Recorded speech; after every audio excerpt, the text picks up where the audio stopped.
Hello there guys, my name is Dwarf and welcome to a mod spotlight. Today I figured I'd show you guys how to install and play around with the mod that I've started using recently, and it's very useful and it makes the game look so much better in Space Engineers.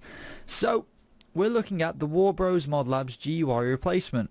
Now what does this exactly do and how can you get it?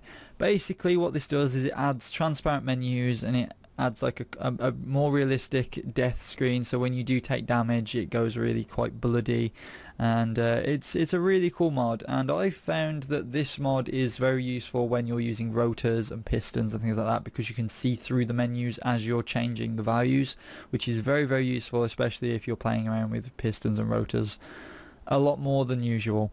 So this is a very interesting mod, and it's a mod in terms of it is client only, so you can't just install it onto a world and everyone can download it from you.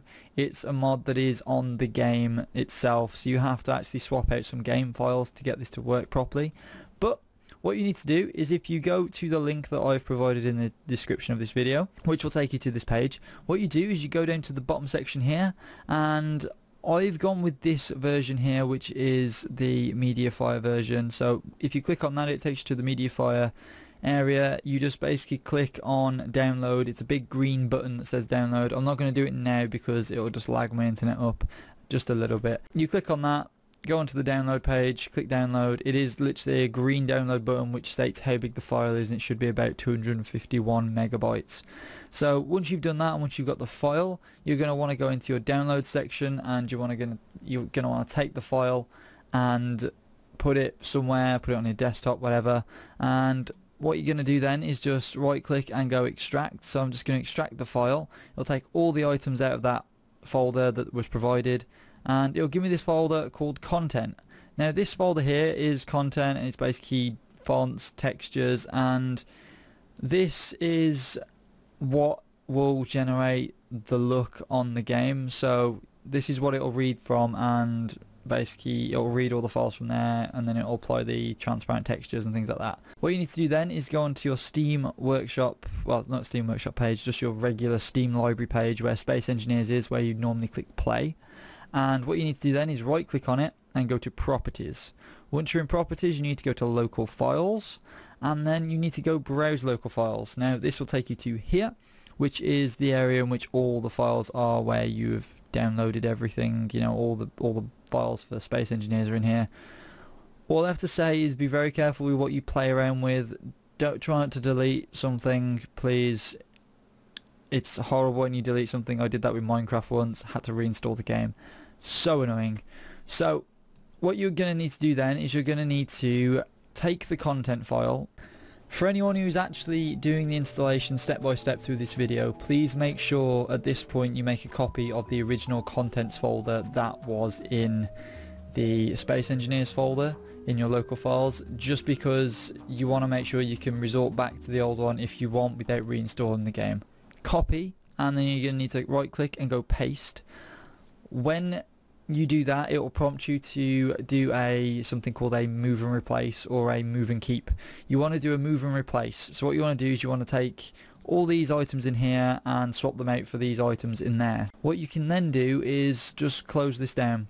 So once you've closed that down, what will happen is when you open up Space Engineers again, it will read the files and you'll have the transparent textures. So what I'm going to do now is I'm actually going to go onto the game and show off the transparent textures a little bit more, just for the people who don't really understand it from what I've been talking about. Okay, so here we are. So this is basically what it does for the game. Now it does add on the startup screen the Warbros #1 at the start, on this logo, but other than that it's pretty damn cool. It adds this, basically this transparency and the greyness that you're seeing, and some really cool footage in the background of other games or movies or something, I'm unsure. But if we were to go new world and we just go quick start, we have some different loading screens as well. So again, it comes up with the Warbros on the Space Engineers logo up there, just so they can get their own advertisement in, as they have done this mod pack.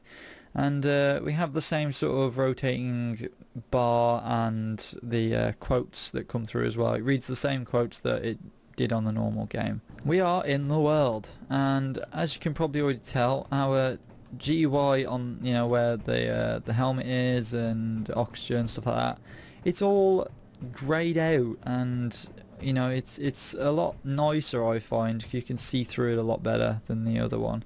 And if we were to go G and bring up this menu, this is wider now, so you can see a lot more of the blocks on the screen, a lot more of the vanilla blocks especially, and when you have mods on as well, you can see a lot more of the blocks, and they're easier to navigate through, I find. Now it's moved the buttons from down in the right hand side to the bottom left hand side, so you've got the small ship, the large ship and the new station buttons, as well as you've got the search feature up here as well. So it's kind of jigged everything over a little bit and made it easier, in all fairness. I found this a lot easier to use than the regular one. So we've got that, and then if we go K, all of these menus in here are see-through. So you could imagine if you went into, say, your control panel and were tinkering around with something, you can physically see what is going on screen as you do it. So it's very, very useful, and I really do like this. I think it makes the game look a little bit better, and I couldn't really stand the blue look to it, so I just went, screw it, let's do this instead. And as you can see, our reticle as well is a different shape as well, which is a bit better. So that is all it really adds as a mod. It's quite a big change, and it does take getting used to, in terms of when you're looking at something that is white, you can't really see the white text, so you kind of have to get used to that. But you know, as long as you're persistent and sort of get a little bit of practice using it, you'll be fine. And if you want to use rotors and pistons a lot better and a lot easier, then I would seriously suggest using this, 'cause it's very, very good, and I've really, really enjoyed it. So that is pretty much it, guys. That is all I've got to show you on this mod. It's fairly simple to install once you know what you're doing, and I hope you guys play around with it as much as I have and enjoy it as much as I have, because it is very, very useful for me, and again, it just looks a bit nicer. So on other news, before I end this video, I just wanted to ask, because tomorrow is Thursday and Thursday means update. Now they are, well, Keen Software House are doing a ask us anything sort of thing on Reddit, because apparently something big is coming tomorrow and some big news is coming tomorrow. What do you guys think it is? Could it be the introduction of the new DirectX? Could it be planets? Could it be something along both of those lines? So I want to hear your guys' opinions on what you think it's going to be, because I personally, I really don't know, because I know they wanted to change pistons and rotors around. I know they want to add planets. I know they want to change to DirectX, the new DirectX, sorry, and I know they want to do a vast majority of different things. But what do you guys think they're going to do? So if you guys have enjoyed, then please like, favourite, and of course subscribe. Go check out this mod in the description where I've provided a link, and go check me out on Twitter as well. If you want to talk to me or want to send me a message, then send it through Twitter, because I will get it and I will be like, hey guys, and I can talk to you guys a bit better there as well. So I'll talk to you guys later. Peace.